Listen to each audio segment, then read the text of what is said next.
எல்லாருக்கும் வணக்கம். இன்றைக்கி வந்து நான் அந்த சக்கரவள்ளி கிழங்கை வச்சு உங்களுக்கு தோசை சுட்டு காமிக்க போகிறேன். சக்கரவள்ளி தோசை, சக்கரவள்ளி கிழங்கு தோசை. இது சிந்தாமணி கிழங்கு, ரொம்ப நல்லா இனிப்பாக ஸ்வீட்டாக நல்லாயிருக்கும் டேஸ்ட்டாக. இப்போ வந்து நல்லா ஃபஸ்ட்டு வேக வச்சு தோலெல்லாம் நல்லா உரித்து வச்சுருக்கேன். இதை வந்து நீங்கள் எப்படியே நல்லா வேக வச்சிடணும். இப்படி மசிகிற மாதிரி கட்டியே இல்லாமல் நல்லா மசிச்சுக்கிடணும். நல்லா அப்படி மசிஞ்சு பிசைஞ்சிக்கிட்டு பாருங்கள், இந்த அளவுக்கு நல்லா மசிச்சு வச்சுக்கணும்.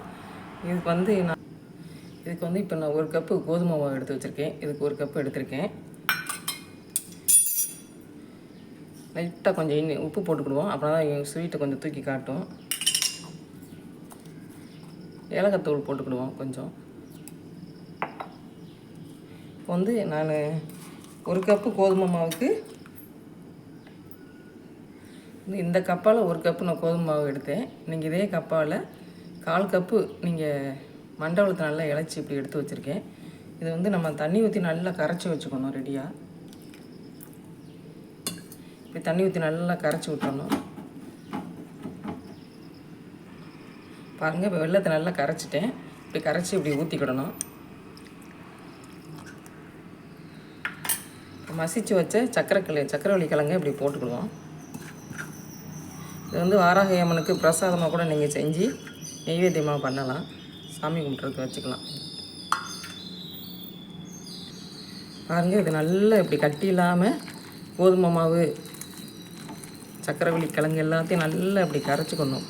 கட்டி இல்லாமல் நல்லா கரைக்கணும்.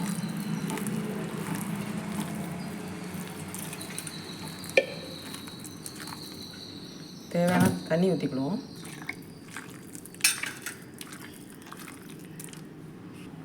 பாருங்கள், இந்த அளவுக்கு மாவு இந்த அளவுக்கு நல்லா கரைச்சி வச்சுருக்கேன். உங்களால் கிழங்கு நல்லா மசிக்க முடியலன்னா மிக்சியில் கிழங்கை விட்டு ஒரு நைஸாக அரைச்சி இப்படி கரைச்சிக்கோங்க மாவை. அதான் தோசை நல்லா வரும். பாருங்கள், கல் நல்லா காஞ்சிச்சு. தோசை சுட்டு காமிக்கிறேன் உங்களுக்கு.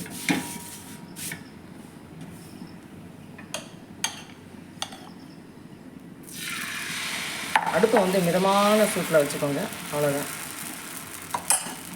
மிதமான சூட்டில் தான் நல்ல. நான் நெய் ஊற்றுறேன், சாமிக்கு பிரசாதம் வைக்கிற நெய் ஊற்றுறேன். நீங்கள் என்ன வேணாலும் ஊற்றிக்கோங்க. முக்கியமாக அடுப்பு மிதமான சூட்டில் இருக்கணும், இல்லைன்னா கறிக்கிடும் தோசை.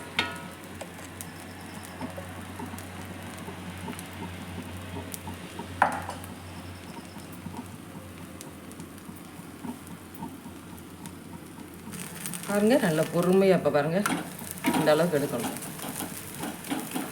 நல்ல நெய் விட்டு இதை சக்கரவள்ளி கிழங்கு அப்பன்னு கூட சொல்லுவாங்க.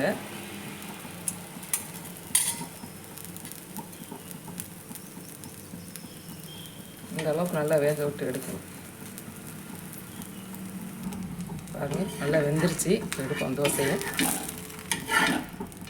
பாருங்கள், இந்த அளவுக்கு இருக்கணும். நல்லா பொண்ணு உறவில் இருக்கணும். ஒன்று உங்களுக்கு ஊற்றி காட்டுறேன்.